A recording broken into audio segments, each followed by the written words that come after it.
We got ourselves a little slippery Pisces on our hand that we're gonna have to try and wrangle here. So it should be Slippery Pisces Wrangle. Did you meet her? She had the softest energy. You're ridiculous. She was, you know what? I'll say this. If you want an episode where you get to experience and embody Pisces, this would be the one. so you don't think Pisces is hard to get a handle on, huh?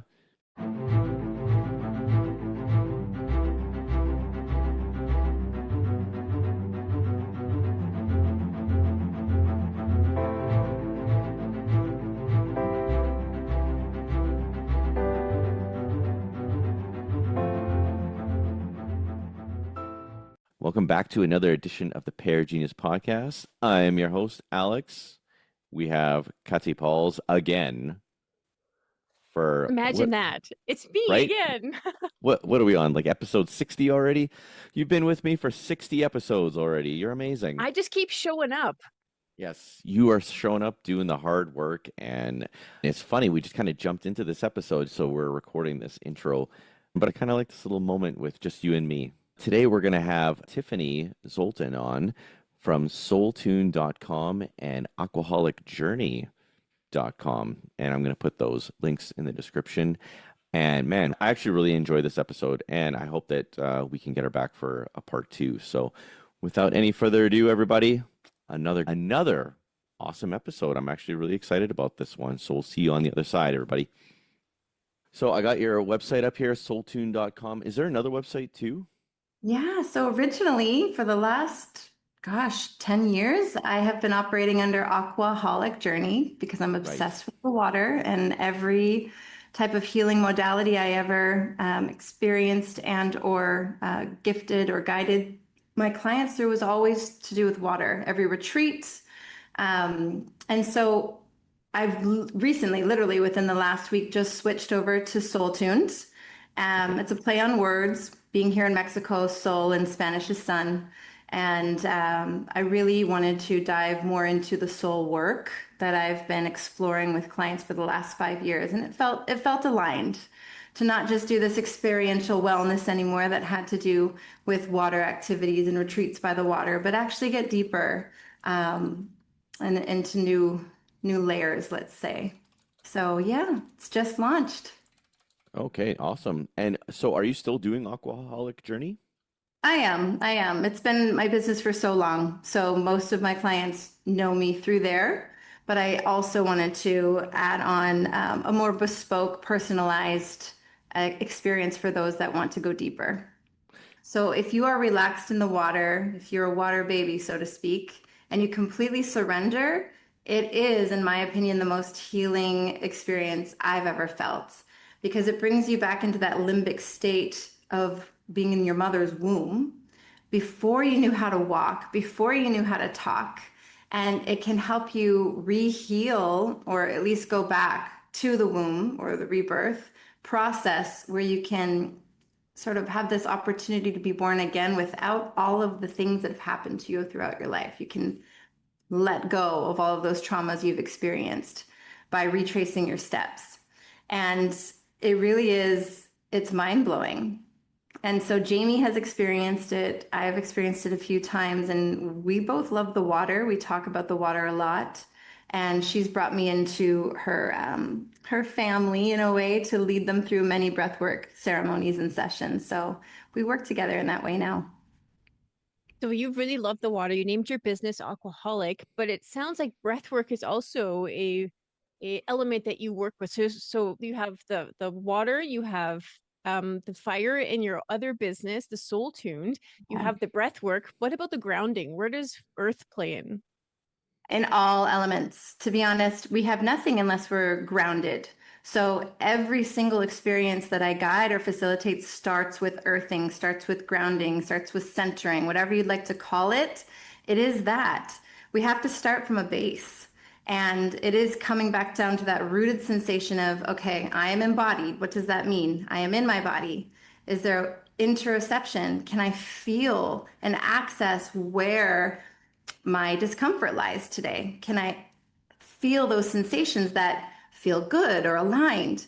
Can I source where in my body I'm holding tension? Can I dive into where I might be a little more open. So it takes practice, but it starts with embodiment. What I love to say to my clients is that, of course, we'd all love to reach nirvana, right? We'd all love to be blissed out. We'd all love to find enlightenment, but we can't operate from enlightenment. We have kids, we have bills to pay, we have lunches to make, we have, extracurricular activities we need to drive to. So we still have to come back down to earth. We still have to be embodied. So what I enjoy playing with is the idea of moving up towards enlightenment, but then calming back down, rooting and grounding back into embodiment, because we can't have one without the other. We need the body to experience the enlightenment, right? We can't just be up here in this space all the time. Yeah, some of us are better than others at being up in that space. I'm very comfortable and very happy to be in enlightenment up there, like in my own world. And reminding myself to ground back down is a thing. And I think there are other people, like my Virgo husband, who really loves being grounded and his feet are on the earth and he's practical and he's structured. So knowing yourself, I think, is so important before you go into any of these modalities. I agree. And working with what you have, because there is no such thing as a one size fits all when it comes to healing or exploring or experiencing. We are all so unique. So knowing where your baseline is, starting from there without judgment. And as far as the journey goes, whenever we are taking a journey, we have to allow ourselves to be curious, right? It's not about receiving a specific outcome or getting to that destination. It is about the journey. It is about, okay, I didn't expect this to come up for me today, but here it is. Let me acknowledge this without judgment and face it head on, regardless of what comes up. I find it interesting.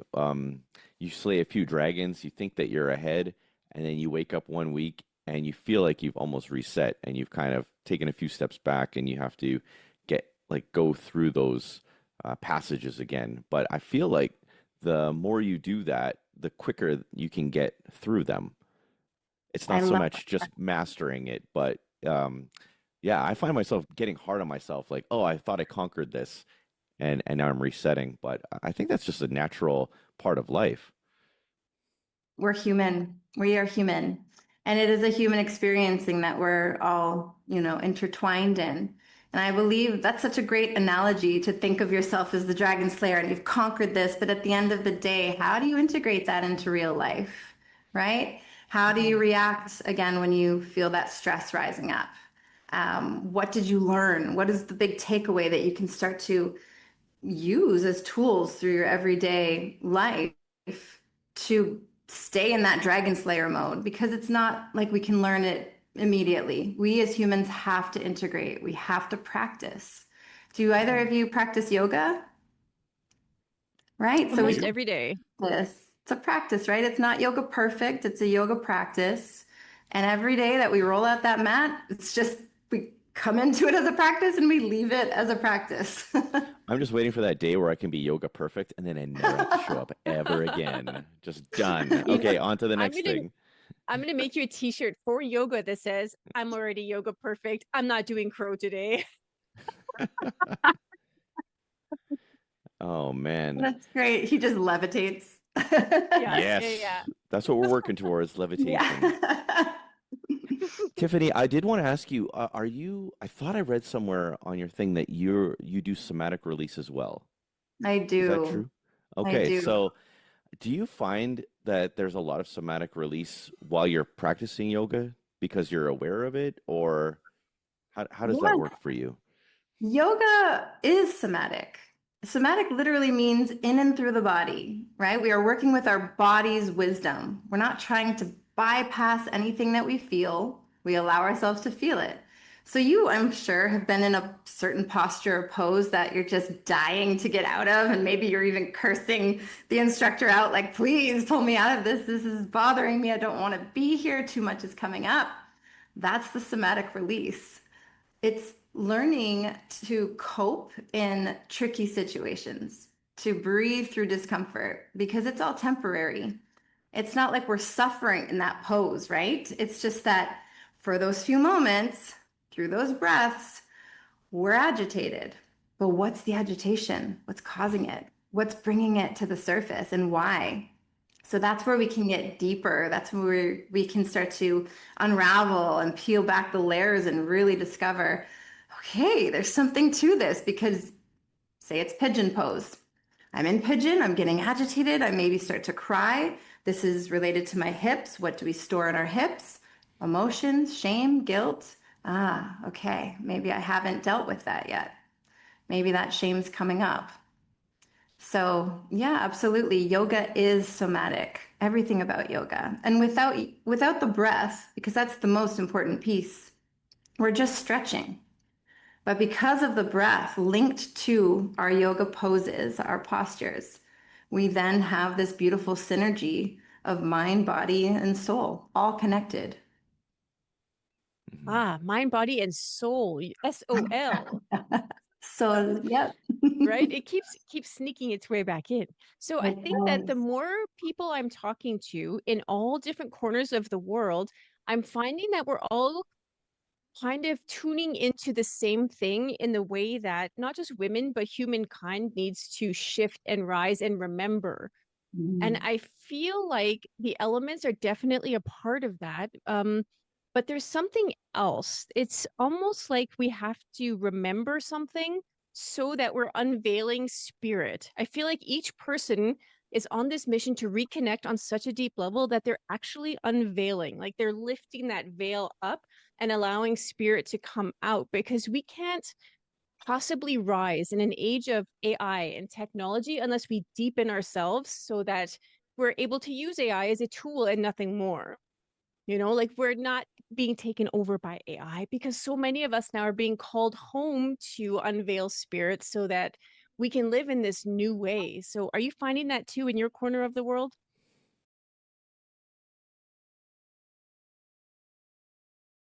Yes, and I love that you spoke about it so eloquently because you touched on something that's very important. We are inundated with information, and that's what AI can give us in milliseconds. However, AI cannot replace the body, it cannot replace spirit, it cannot replace love. And that's what makes us human. I think what maybe this awakening or that we're all feeling is oneness. There has been so much divide, and even more so now, that I feel that those that are literally dreaming, yearning, desiring more, it's coming back to love, it's coming back to oneness, it's coming back to connection. In a world that feels so disconnected, what are we lacking? Human connection. We're lacking community. We're lacking these deep conversations that you two are facilitating. It's so important. Maybe that's the remembrance. Remembering who we are. We're not human doings, we're human beings. And I've heard it said in many different ways, but it's we are a soul, we are a spirit doing human things, right? We're experiencing life as a human, but we are spirit. We're connected to source. Yeah, 100%. And AI and technology with their, as quickly as they're coming about and the strength that they're coming in with, it's actually for us. It's not happening to us. It's for us so that we can be called to deepen and connect and coming out of COVID too, where they were trying to separate us. And look what they've done actually. Like COVID happened for us so that we could come back out and realize, wait a minute, how could I possibly be bad for another human? Like, how can my touch be bad for somebody else? So Yeah. there's all these things you can really, if you step back and look at the higher perspective, you can see so clearly how good everything is, and when you're able to neutralize the labels and just experience. So this is Yeah. a part of like this new branding that I'm trying to birth too, is that I'm trying to make branding about essence and not so much about the marketing and the pieces and all of that stuff. So as we're sitting here, I would love to know more about your essence. What is your healing gift? What is your superpower that you're walking through the world with healing? Well, thank you for asking and thank you for sharing all of that. You sound like pure magic. She is so magical. You are. As far as my essence, gosh, I used to be called sensitive. I was actually made fun of and teased as a child, sensitive. She's so sensitive. And I realized early that, okay, my sensitivity is different. My sensitivity allows for me to feel sort of unaccepted by these different groups, and I don't know where I fit in, and I feel like a stranger on this earth. However, my sensitivity is my superpower. My sensitivity allows for me to really feel what someone's feeling across the room. My sensitivity is allowing me to connect in a deeper way, which lights me up because I'm not here for the, you know, let's talk about the weather and I can't do small talk. I'm here for the depth. So the deeper I can connect with someone, the more lit up I feel. And then I feel like that's become my soul's purpose is to light other people up with depth. Let's be unafraid of going to those dark places. Let's be unafraid of experiencing and exploring our shadow side, which we're not proud of or we're ashamed of. Because the good, the bad, and the ugly, it's all part of who we are. And we are divine, as you said, like this divine timing of what's been revealed over the last few years, what was meant to separate us has actually brought us back into our divinity. And now we can look at each other and say, you know what? I see this part of you that you're so ashamed of, but I love you anyway. I still think it's beautiful. I still think you're full of light. And if we can do that with our own selves and look in the mirror and say, yes, this is my, you know, dark side or my shadow side, my not self, it still is a part of my duality, which gives me and brings me higher to my higher self. It connects, right? We can't have one without the other. The depth of our shadow is also the depth of our light. And so I think being sensitive to that, being aware of what's really going on behind the masks that most people wear is my essence, my brand's essence as well. This is soul work we're doing. It's so much deeper than light conversation. People used to tease me about my retreats over the last few decades. Like, I don't know why you call it a retreat. It's an intensive, it's an immersion. It is not cookie cutter. We come here and you take us to dark places and allow us to explore parts of ourselves that we didn't want to reveal. And here we are being fully embraced, fully loved, fully accepted for who we are, and going back to their families with this new sense of leading with love and I guess being radically vulnerable. Yeah, I would say that retreat sounds a lot less terrifying than, stripping you down to your bare naked soul and, getting to the root of everything. Retreats just Right? sounds a little bit nicer, but There's once you're treat in the once you're word. there, it's too late. Now we got you. Tiffany's got you, and she's ready to work her magic on you But with love, always with love. for sure. Yeah, Yeah. that's I mean, you must create incredible safe space. I feel like there something that's in your essence too is sanctuary, to be able to provide a sanctuary for people to come in and feel safe enough to submit to the depth so that they can integrate the shadows, because we don't actually want to let them go. I mean, that's, like the gold is in the depth, the light is in the depth. It's just a matter of allowing it to, and that's why I love the floating that you were talking about, where they were holding the head and you're submitting. The practice of submitting alone, I think, is so important, because we live such rigid lives so much of the time that Yes. actually knowing and embodying surrender is a tool that you're just retooling yourself. That's a gift from Yes. your higher self that says, hey, we're retooling right now, and it's called flow. Yes. I totally agree with you. Absolutely. So much easier said than done because we've been conditioned. But the gift of presence is in the surrender. I mean, as a mother, I didn't fully know what surrender meant until I had my two home births, until I realized, oh my God, like this is divine. This is otherworldly. I am capable. I am woman. I am mother. I am connected to a higher power that I trust enough to let this channel of, you know, this baby come through me. And it really, it changed my life to know that there's so much beauty in the surrender. We're so wound up when control is an illusion, right? We think we are controlling our day and our schedules and all of it, our diets, our sleep patterns. We're inundated with this idea that we have to maintain this control, and it's such an illusion. The moment we let go, the moment we stop resisting, is when we feel in flow, like you said. The That's actually magic one of my happens. that's one of my biggest regrets in life is taking Cutsy to the hospital with our first daughter and basically completely stalling out and not realizing that she didn't feel safe enough to surrender Mm. and let go. And there's a reason because the hospital is a scary place. It's not a place where you want to be vulnerable. And man, if I could go back in a time machine, I would completely change that. But in a way, it's part of your journey. It's taught you something about yourself.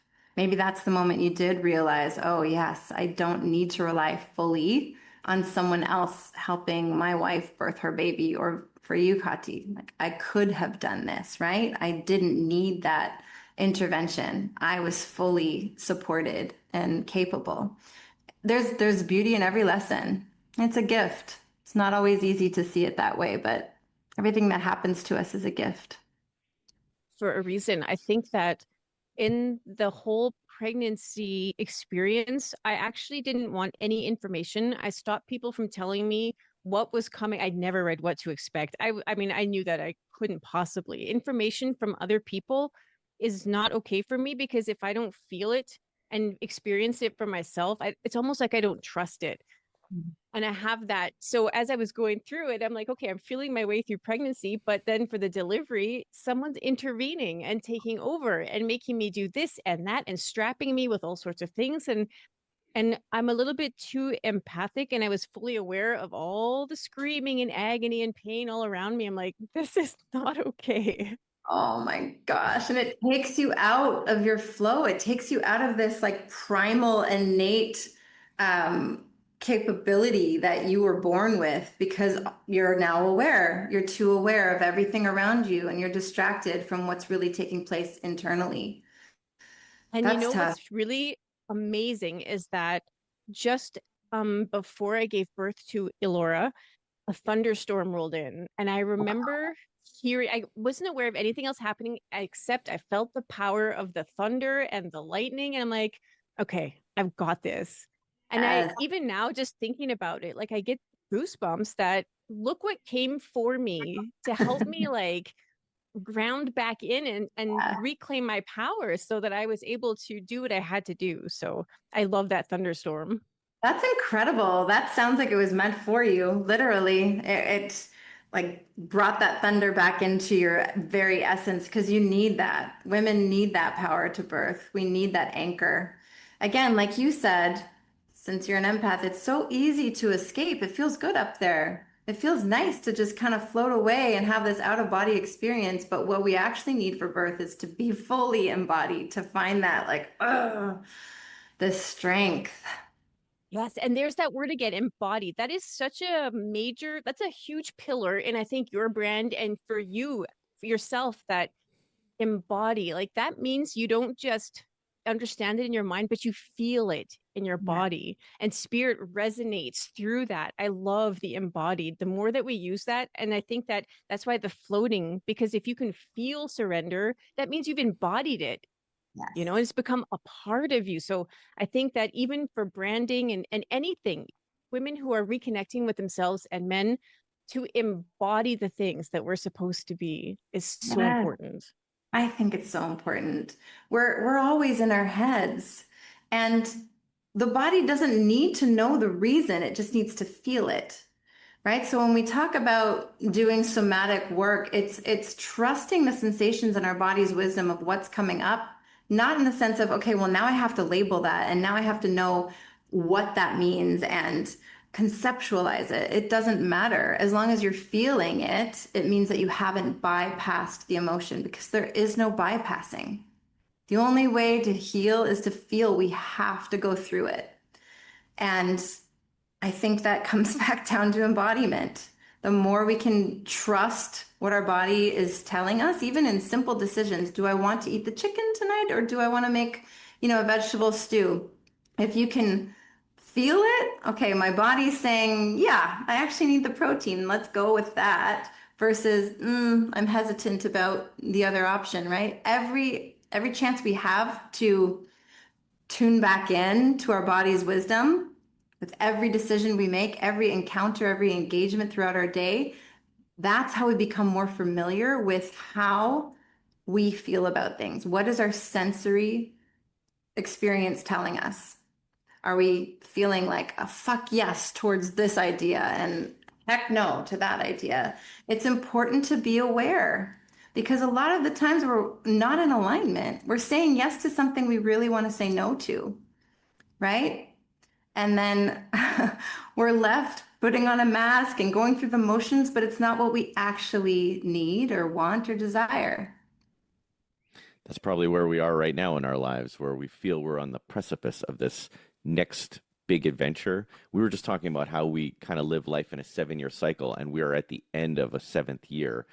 And Oof. now we have to like really take a leap of faith onto this next thing. So it's painful, right? Because you're closing this chapter of something that was really, really great, but now it's like, oh man, it's time to evolve again. It's time to evolve each other, I guess I should say individually and as a couple. And wow, so it's crazy that you brought that up because we are so on that right now.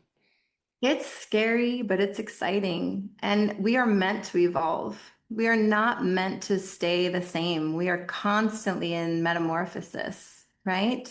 Hmm. And I was thinking about this concept the other day of what is our purpose as humans? What do we do? Like, what is our reason for living for this, this whole idea of what life is? And it came down to alchemy and transformation, and that's what we do. From the simplest aspects of taking ingredients and baking it into a beautiful cake to, having something come up that didn't feel right and really, really trying to alchemize that feeling by going through the emotions, allowing ourselves to grieve it, allowing ourselves to feel the anger or the rage or whatever is associated with that experience that you had. It is alchemizing it, it's transforming it. And we cannot bypass it as humans because that's not what we do. We are never the same person. I mean, you have kids, right? How many versions of your children have you already met and said goodbye to? It's like you grieve the 2-year-old, you grieve the 4-year-old, now they're 7 and now they're 9. And every single version of them is different and unique because they're constantly transforming. And I think that's our purpose, perhaps, is to continually Yeah. transform. And I that's feel so like exciting that you're doing that. You're at that right. 7-year cycle. So it's funny because it seems as though every 7 years, my body kind of falls apart because that's the only way for the universe to be able to get my attention because I'm so like I'm so committed to the things that I'm doing. And it's just like, wait a minute, the temple doesn't feel right. There's pain, there's discomfort. What's going on? And for example, today I went to the dentist and they basically told me I'm crazy, that there's nothing wrong with my teeth. And they patted me on the head and sent me home. I'm like, oh, okay. So this is something spiritual Yes. because it's not that I need a root canal. There's something else going on. So I recognize, okay, 7 years, my body is starting to glitch on me. Um, and then it's like, okay, I realize I'm in the wilderness right now, in between things. So I'm in this transformation phase. And it's funny that it's been 7 years and I've already forgotten how uncomfortable I feel in the wilderness and scared and lost. And it's like, but where's my trust? Where's my faith? I know I'm going to be okay. And here comes the moment that I have to surrender so that I can call the next wave in. It's Yes. like, even though you know it, you still go through it again. And it's a reminder. It's like, okay, this is cyclical. And it doesn't get easier. It doesn't get It easier. doesn't.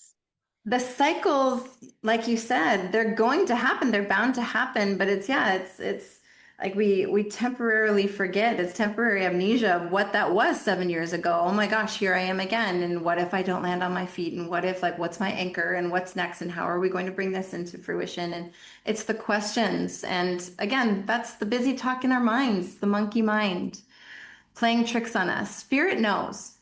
Spirit knows it's okay. Come what may, these are lessons. I've got this. I know who I am. I will land on my feet. My family will be okay. But the mind, it can be an enemy at certain times.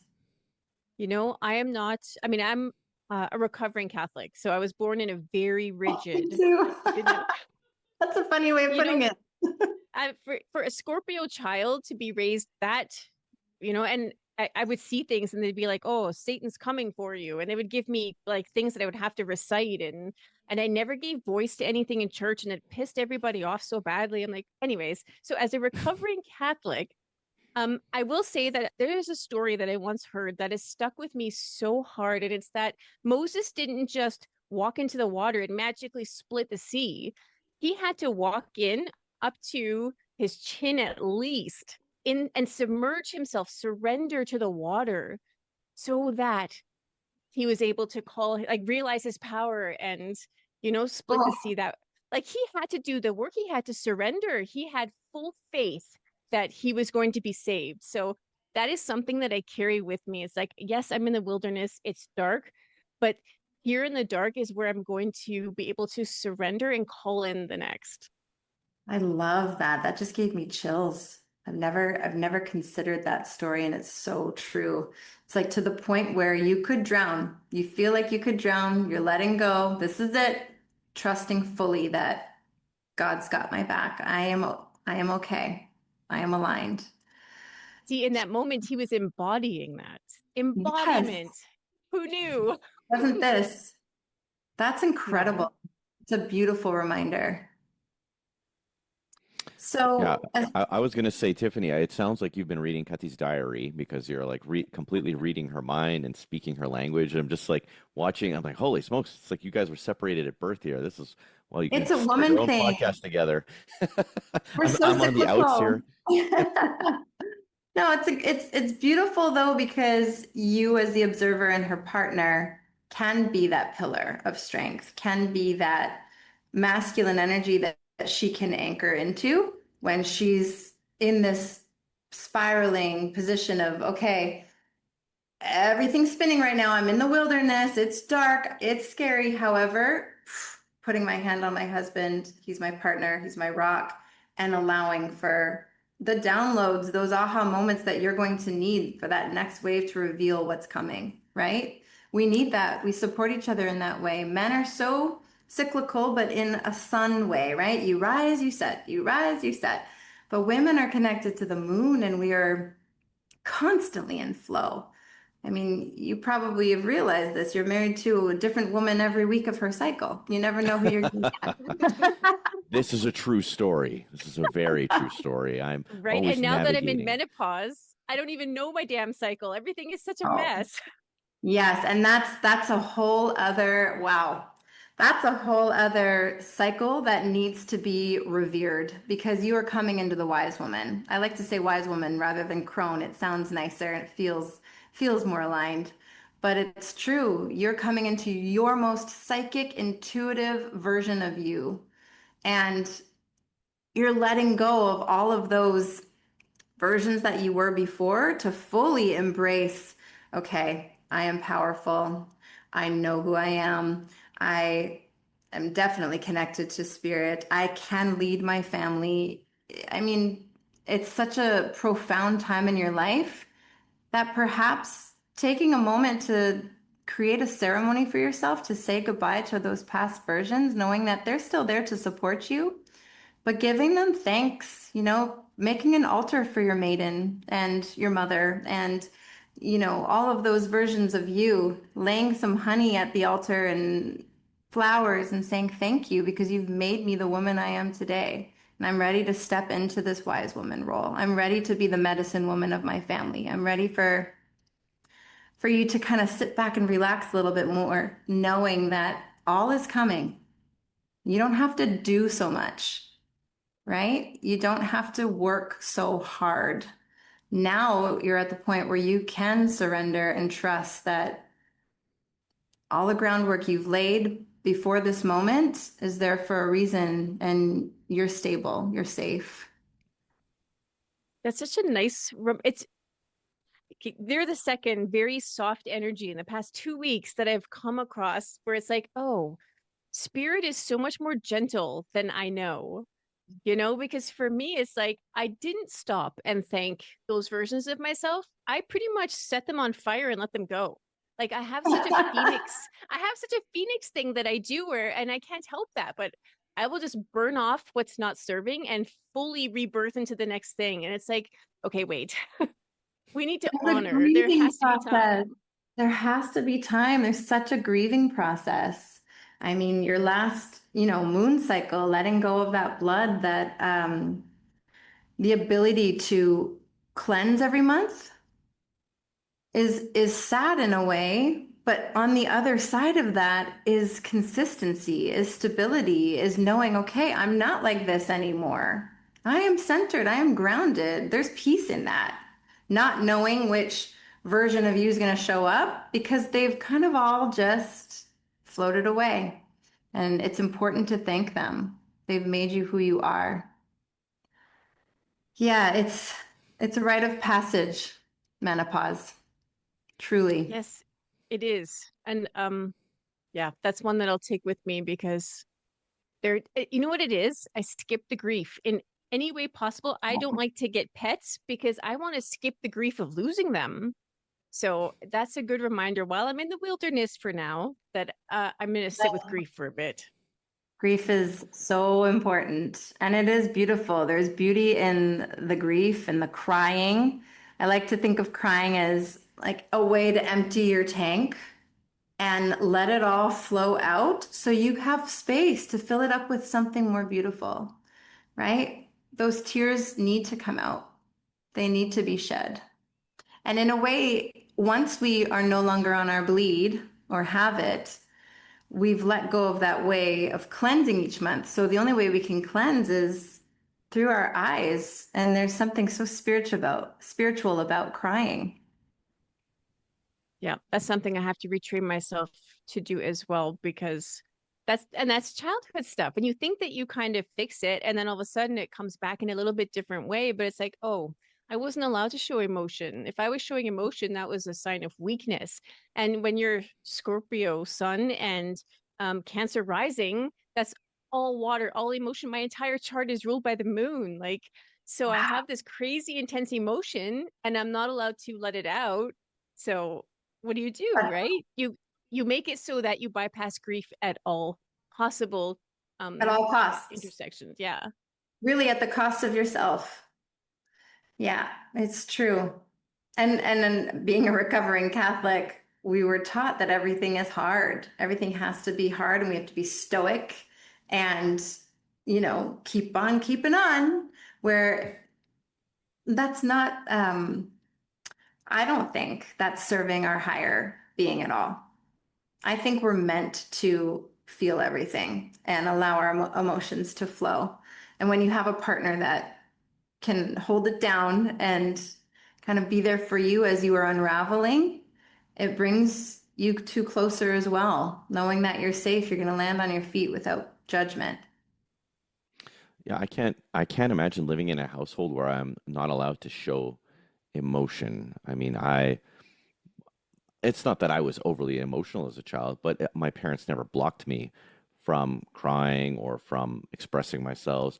I can't imagine what that does to a person. Well, I guess I can since I'm married to someone that had to go through that. But it's awful, right? Awful. And even for myself, if I could go back and be a little bit more sensitive when we first got married, I was so practical. I'm so grounded and so practical.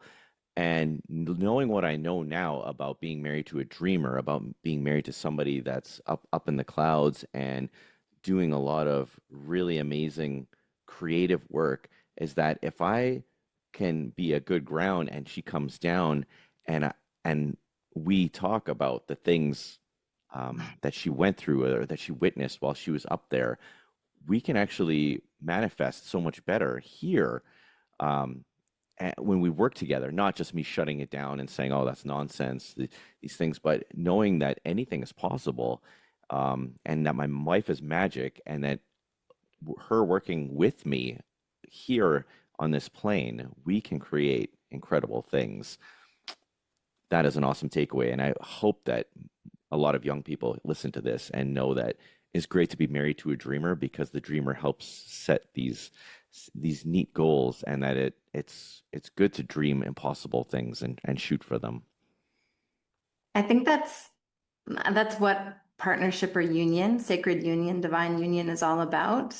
I think knowing that the man's energy, the masculine energy, comes from the solar plexus, right? It's that place of action. It's that place of doing. It's that place of execution. We're going to get it done. And the woman, on the other hand, third eye, heart centered, in tune with the moon.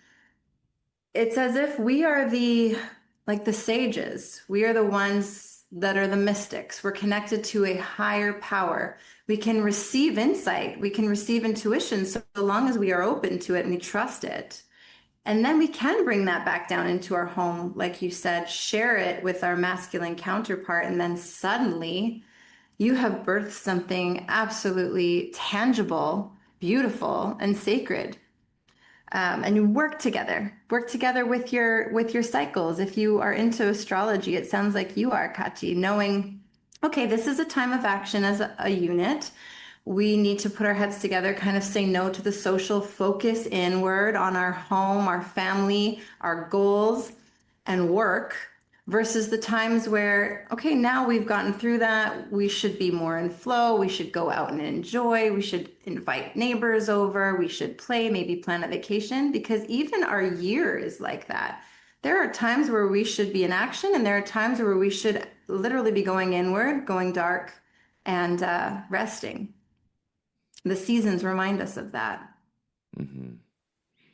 Definitely. I just had a huge season of going inward, and now it's like, okay, here we go. It's time to go out and do big things again. But I feel like I feel like me and Kati need another road trip, and we'll get some pretty cool downloads. And one of the cool things about being on the motorcycle is we can't talk at all, and it's just us and the wind and nature, and it is incredible what comes through if you're doing that for us, let's say 3 or 4 hours in a row, and then to sit with each other and have lunch and talk about, what exactly we were experiencing. And that's kind of a neat gift that we give each other, that we actually need to do a few times this summer. That's incredible. I love that. What a way to get Yeah. inspired to get out there in the world. The I fact love that it's on a motorcycle. So I always thought I wanted to write like a book about being the passenger on the motorcycle and how great it is to be a woman passenger on the motorcycle, because he's doing the driving, he's doing the action. I get to fully surrender and trust that he's going to keep us alive, but then I get to take in the scenery. I get to take in the smells and the things. Like, it is so perfect. It's not a coincidence that we get all of our best downloads. He's in his glory driving and doing the thing, and I am just fully relaxed to everything that's coming in. It's perfect. I love that. That's a beautiful analogy also. Yeah, fully in surrender while he's driving. It's true. We should just write a book about that. That literally could be a book. It Yeah. could be, because there is something so um not scary. Scary is not the word, because my husband had a motorcycle too, and I used to love being on the back of it. But it is frightening to think that there is no barrier between you and the outside world, you and the other cars, you and the pedestrians, right? You're out, you're exposed to the weather, to the road conditions, to everything. But if you can allow yourself to just let go and trust, it's true. All you're doing is sitting back in wonder at everything that you're seeing. Yeah. I love that. It's a raw experience. And when we did our motorcycle trip last summer, I noticed every state we went through had a smell. I'm like, oh my goodness, I didn't know Washington smelled this way. Yeah, and you You know, wouldn't get like it's that a in a car. you wouldn't get that even with the windows down. Like it's just you have to be fully immersed in the rawness of the experience. It's like, oh, this is what living feels like. Yes, that's how it And should feel. So and alive. talking about the elements earlier, the motorcycle really brings in so many of the elements of the earth, the air, the heat of the summer. Like when we drove Yeah. through Oregon, it was the hottest I've ever felt. Like it was like being in an oven, and Wow. just everything was burning off. And you go through the rain and you're freezing and you're wet, and it's you. I don't think there's any more being alive than it is when you're on a motorcycle. It's just the most Yeah. alive thing, and being present. It's kind of hard to not be present. Not safe to be unpresent, that's for sure. Right. Yeah, I think you would have to be because you really are keeping both of you alive the whole time. You have to be present. And from what my husband shared with me, is that you're always looking so far ahead too, and any obstacles that could be coming out, any gravel on the road, or like a deer that's standing on the side of the road, or you're always someone in the future, but also in the present. Yeah. I'm always jealous of her that she gets to see all the beautiful things, and sometimes I'll take a look around and it's like, oh, get it back to it. But it's, man, to be a passenger on a motorcycle is a pretty cool gift, especially when you're Write a not book. scared, right? When you're fully trusting the person that's taking you for a ride. It's There's nothing better than that. Yeah, I bet. And it comes back down to that masculine and feminine energy again, right? One is doing the driving, taking the action, and one of you is fully intuitively taking it all in and experiencing it. And she's forced to hug me for like a couple hours, so that's always fun too, The added bonus. That's the real reason, right? You don't want to teach her how to Right. drive a motorcycle. for Right? sure. Try being mad at your husband and then being forced to hug him for like 4 hours in a row. It's like, oh, wait a minute. I love you. Yeah, it's true. You're cozy. Man, now if we can just get a hot tub with the motorcycle, boom, we're set. You got the water, you got the air, everything is good. Who But likes the man, water out of the two of you? Do you, Kathy, because you're a Scorpio? You would think so, but my healing element is air. That's why I sleep with the window open, and that's why I love the motorcycle. Ah, beautiful. So that's perfect for you to get those insights then when the wind is in your hair. It's all coming through. yeah, for Yep. me, I do love the water. I never thought consider myself a water baby or anything like that, but man, all my best downloads, all my best, like if I want to feel better, I just get in the shower and I just let the water just wash over me. And man, that I never realized that until probably the last year or two. And it's like, oh Hmm. wow, I should really have, a whiteboard or a chalkboard In in the there, you shower. should. Yeah, That's with all my common. ideas. That's pretty common. You'd be surprised. Most people do. They're in the shower and they get their best ideas, their most profound downloads for sure. I think Yeah. it's in a way because in a way you're cleansing, right? You're letting go of the old, and when you let go of the old, you're making way for what's new. And you have to clear one before you can open up to the other. Hmm. What Yeah, is your we're healing element? Water. Water by far. That's why we moved to Mexico. My husband and I are both Pisces, and we are obsessed with the water. And I will go and float in there and submerge my ears. And same thing, receive those beautiful insights, downloads, next steps to our future. And I don't know what I would do without the water. It's definitely an innate part of me for sure. Pisces people are cool. We don't know that many Pisces. Really? It's Huh. true. You know, We're it's true. dreamers. And that I totally didn't understand. I did not embody Pisces energy until last week and this week with you and the last guest. It's like, oh my goodness. Oh, I get Pisces energy now. And it is like tapping into spirit. Honestly, of all the zodiac signs I've experienced, I would say Pisces is like straight up spirit. Aw, I love that. Thank you. I Feels definitely, good. it feels good, but it feels good, but it comes with its perks, and then it comes with a lot of misunderstanding and or Yep. feeling unaccepted and or feeling judged, or I don't know. There is a sense of not fitting in. Sure. If that makes any We were sense. just watching a funny show. It's called Four Seasons on Netflix, We and one are of we the are watching it right now. It's so funny. It's so good. and they make a joke about the woman being a triple Pisces, and she's just this total space cadet, and we just laughed.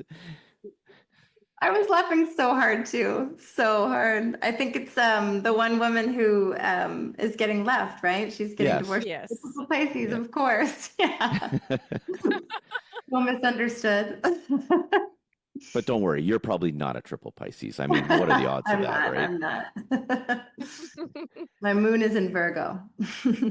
Hey, my moon is in Virgo too. Is it? Aw. So, Lucky. Yep. we're a sensory type of person. We need things to feel a certain way, look a certain way, smell a certain way. We're very tuned into the presence of, in a way, material things. It represents the goddess, and she wants her temple to be perfect. So, Yeah, that's very true. And it's funny because I found I was very comfortable being Scorpio led for the first half of my life. And now all of a sudden, the moon sign is way more important to me. It's like, wait a minute, we need to figure out what this Virgo moon means and what it's calling me to do and how I'm leading this way now. yes, absolutely. Again, this kind of comes back to archetypes too. We were talking about the maid and the mother moving into this crone, this beautiful wise woman. It's important to know what archetypes play a role in our lives and how we can step into these different archetypes to gain more insight or to start, a new career path or step into motherhood in a different way. And you mentioned the goddess. She's an important archetype, right? She leads with love, but she is divinely connected to source. She loves beauty. She loves helping people, and she's very different than the warrior or the queen or the lover. She's very special and connected to nature. So if you're starting to step more into Virgo energy, that pairs nicely with your wise woman for sure. Yeah, I'm I don't want okay to being brag, called but crone. Virgo's the best. Virgo's the best, Yeah. though. Yeah. Are you a Virgo? Oh, yes, He's a Virgo. definitely. August 31st, the best day of the year. Aw, that's a good day. Yeah, End of Crone does summer. sound pretty bad, though. Hey, I mean, No, I like, I you know what? prefer Old Maid. I prefer it Old Maid. Oh, brother. I pretty much reject all labels anyway, but I don't mind the crone. I feel like, you know what? That kind of gives you like a little permission slip to be more witchy than I ever have before.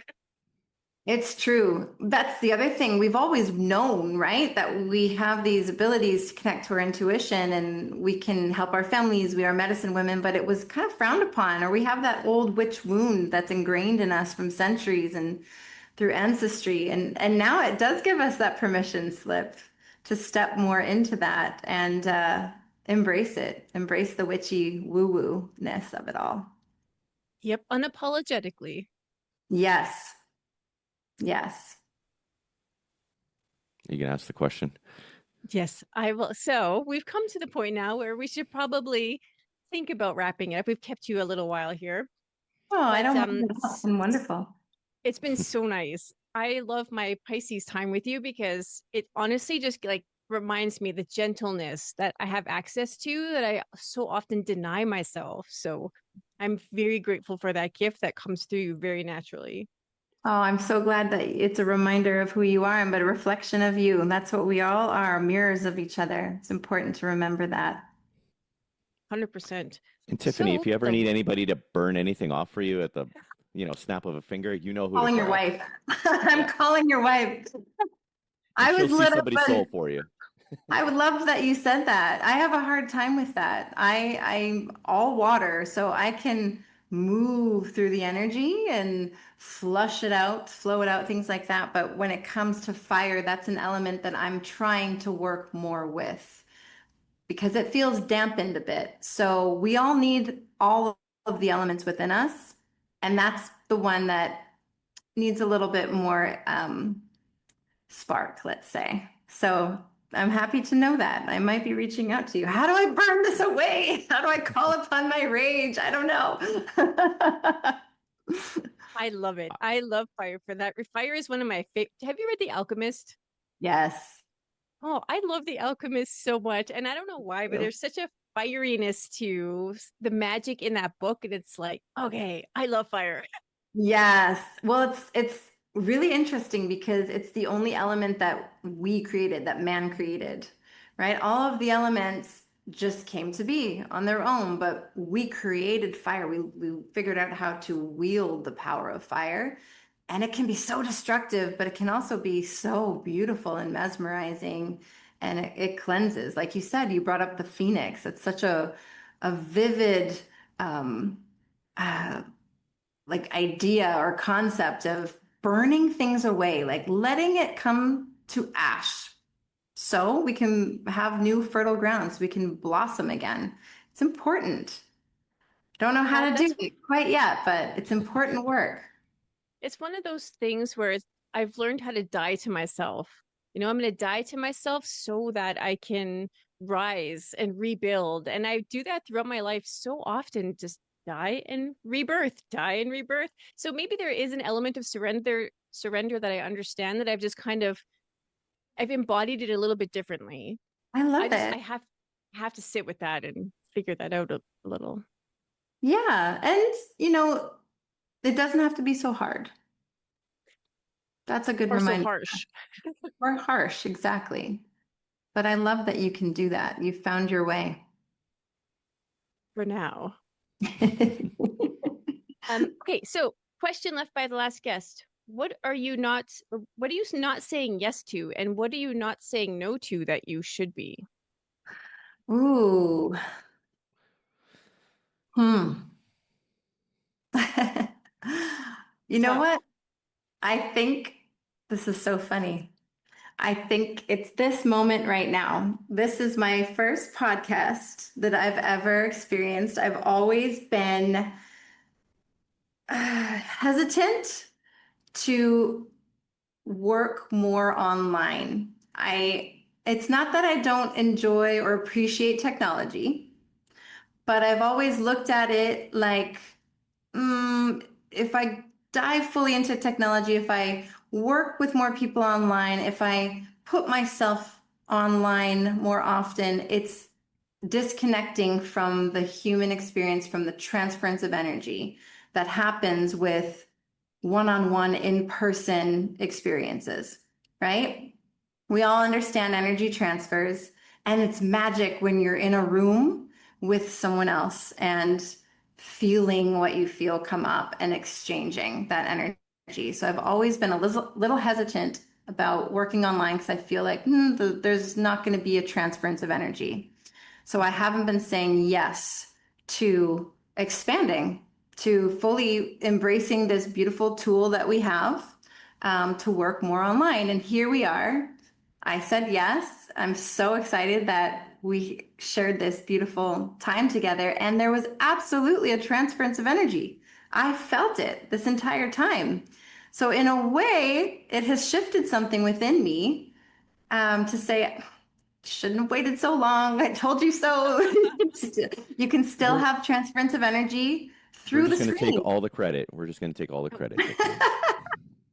You're welcome. you have to say yes to the right podcast, right? And I'm glad that this was the first one because we don't have a script, we don't have structure, we just let flow what wants to come through. And the whole time we were shifting energy and there was so many light up moments. And so I Yeah, think that learning what it is to embody the podcast experience, right? So that's so beautiful that you got to have that. absolutely. I'm so grateful. Thank you.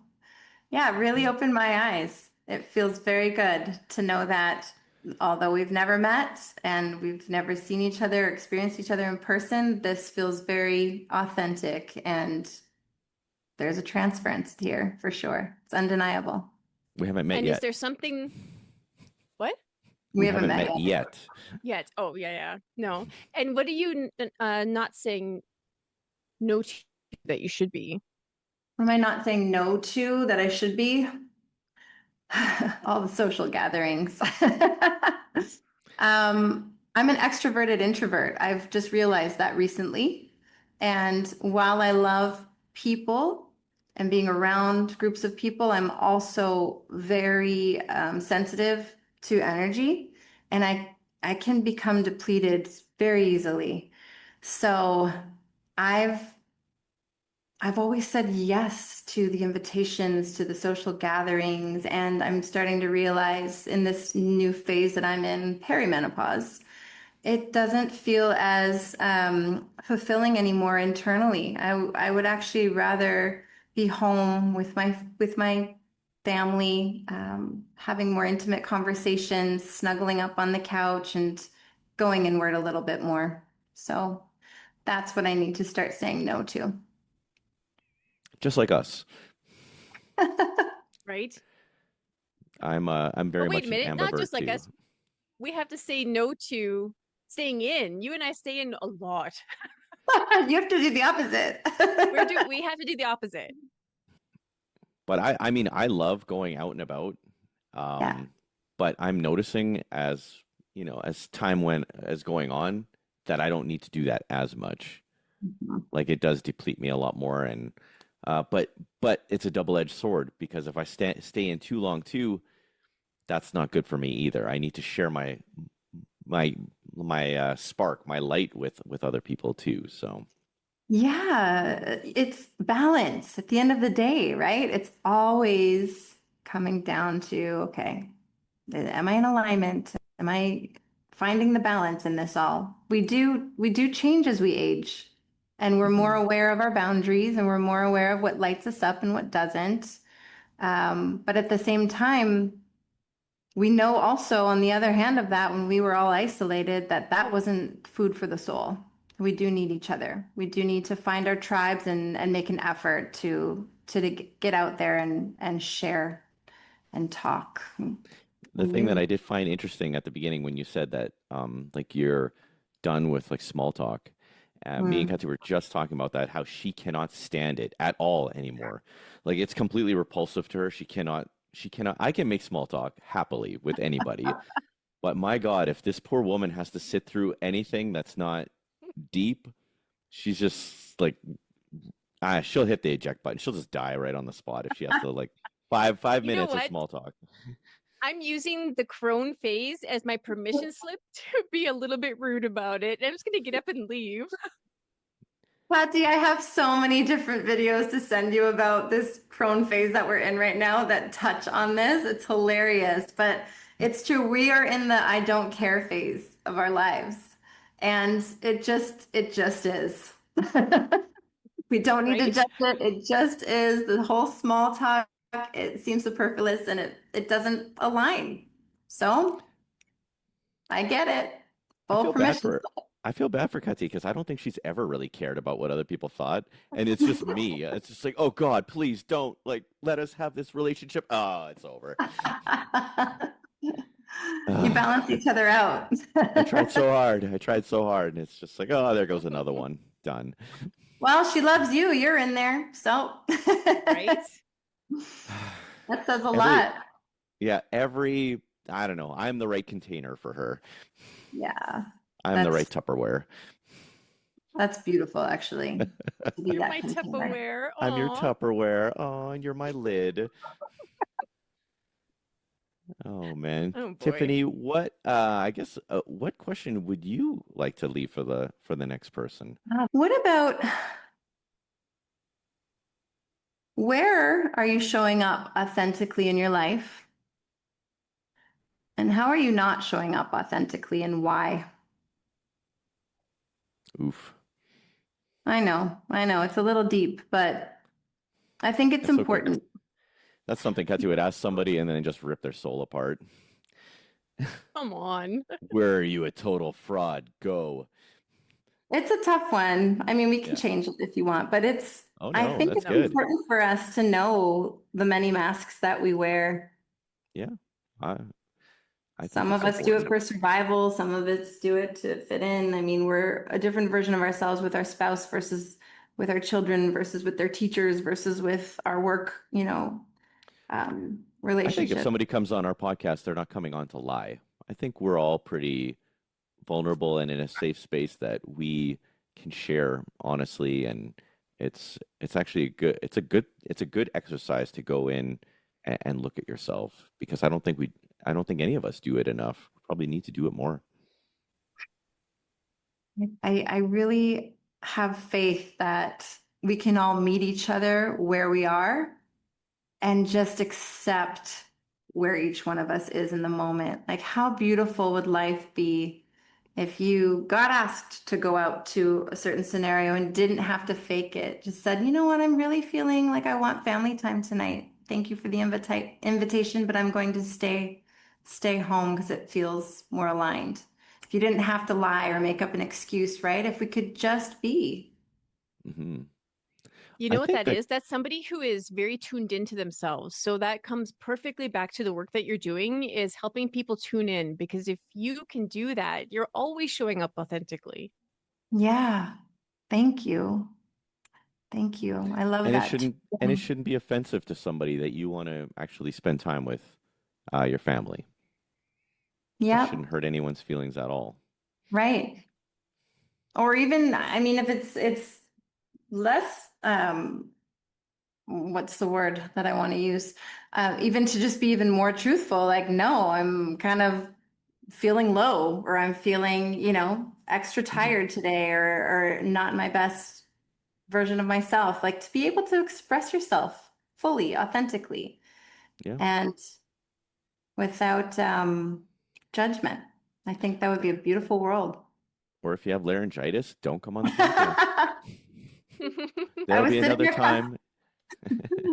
I was sitting across from my husband last week when we were supposed to gather, and he was like, "Babe, you should just reach out. They'll probably understand." I'm like, "No, I don't want to. I can fight my way through it." He's like, "You sound awful." I was like, "Okay, well, if he's telling me that, I'll reach out." Oh man. Yep. Glad No, you did. we're very Thank you. grateful for this time with you, Tiffany. I want to remind everybody to go to soultuned.com, SOL, like the sun. And Tiffany is featuring on our website retreats, feminine rites of passages, private sessions, corporate gatherings, and then we also have the Aquaholic Journey. I'm going to put all the links in the show. Tiffany, it was such an awesome time, and I already can't wait for part two. So I'm putting you on the hook right now. And Yay, thank you so much. Thank you for this beautiful energy exchange, and thank you for doing what you do in the most authentic way. It's brilliant. for sure. And I just want to remind everybody at home to keep living their genius and reach out to us. Like, subscribe, share, and check out Tiffany's sites. And we'll see you on the next episode, everybody. Take care.